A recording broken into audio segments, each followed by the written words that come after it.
Joining us now on the line is Stuart Varney from the Fox Business Network, the man, the myth, the legend, that always brings great clarity with everything that he says. How are you doing this morning there, Stuart? I'm very well indeed, Brian. Nice to hear from you. Okay, look, I want to start off by this little thing, and I got to say, Larry found this, and I didn't catch it.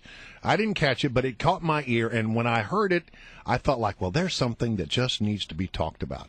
So Bill Clinton is out giving a speech, and he's talking about Benghazi.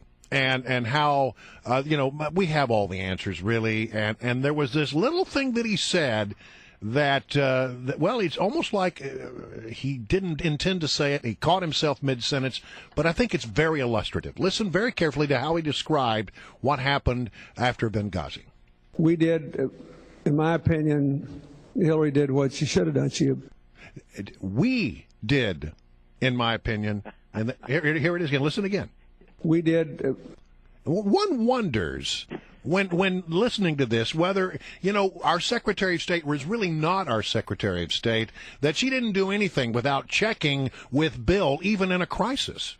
Is this the co-presidency all over again, the co-Secretary of State all over again, or is this Bill Clinton insinuating himself back into the White House and back into the State Department as the guy who's running it? It's one of the two, because you're right, Brian, that was a little slip there that is very indicative of where the former president is coming from and where he wants to go to. I think that should be highlighted. Well done, Brian. You caught it. I missed it. Yeah, one more time. We did, in my opinion, Hillary did what she should have done. There you go. Well, we did stumble. Hillary did. I'm not going to try to imitate that accent. That would be a disastrous failure. But nonetheless.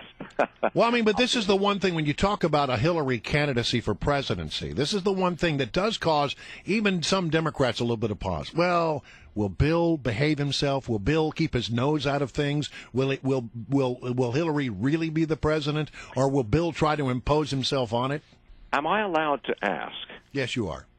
What has Bill been up to in the last few years? Thank you. This is the question no one asks, and I think it's very relevant. I've not even heard any speculation about stuff like that, if I can put it like that. But a lot of people have asked me privately, what's he up to? If she runs for the presidency, and she will, and she gets even close to the nomination, which she will, those questions will be asked, publicly or otherwise. Stuart, next time you're in Washington, I've been to a couple dinner parties, and there's a lot of speculation, so maybe I can introduce you to some people who are speculating. Well, I'm glad I introduced you to your program. Stuart, I want to talk to you. You're so good on Varney and Company on Fox Business Network talking about the way our government, and specifically through the IRS, has been targeting conservative groups, Tea Parties. We know the president, of course, said it was just a couple of rogue operators out there in Ohio, and there wasn't a smidgen of corruption. But I'm sure you've seen this latest revelation from Judicial Watch, the same group that got a FOIA request that inspired this latest round of Benghazi hearings, and it shows specifically Lois Lerner in an email directing from Washington, D.C., directing these people exactly who they should scrutinize, who they should be on the lookout for. Is this a smoking gun that might finally get a real investigation going? Oh, it's a clear link to Washington, D.C. It's not a clear link within the White House or perhaps within the campaign to re-elect the president, but it's D.C. This is headquarters central. It went right back to there. And then you have Senator Carl Levin clearly pushing the IRS to go after conservative groups. It's right there in black and white. Go after them. Now, the heart of this deal, the heart of this scandal, is that the machinery of government, the IRS, was used to intimidate and harass the president's political opponents. And Carl Levin, Senator Levin, was clearly doing just that.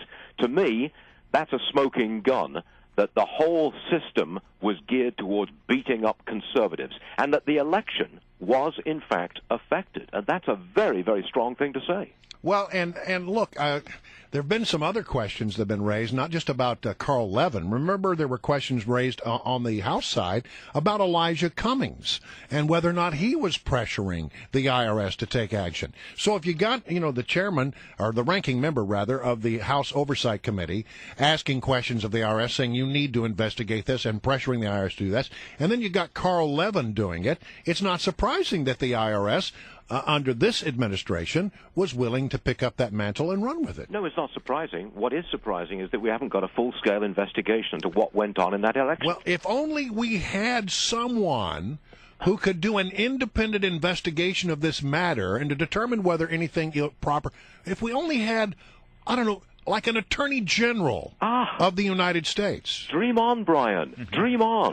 This is an intensely politicized attorney general. Maybe they all are. I don't think so, but this one certainly is.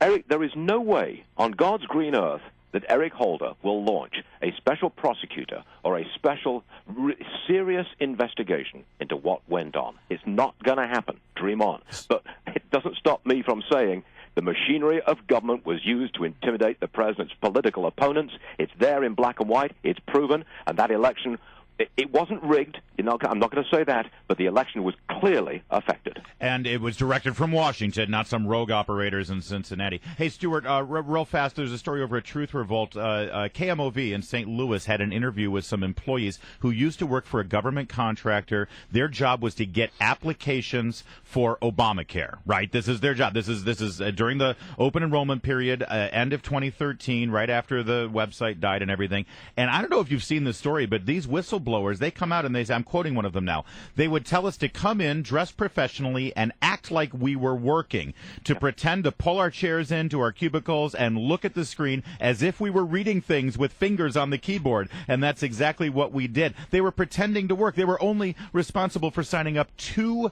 new members of Obamacare per month. Per month.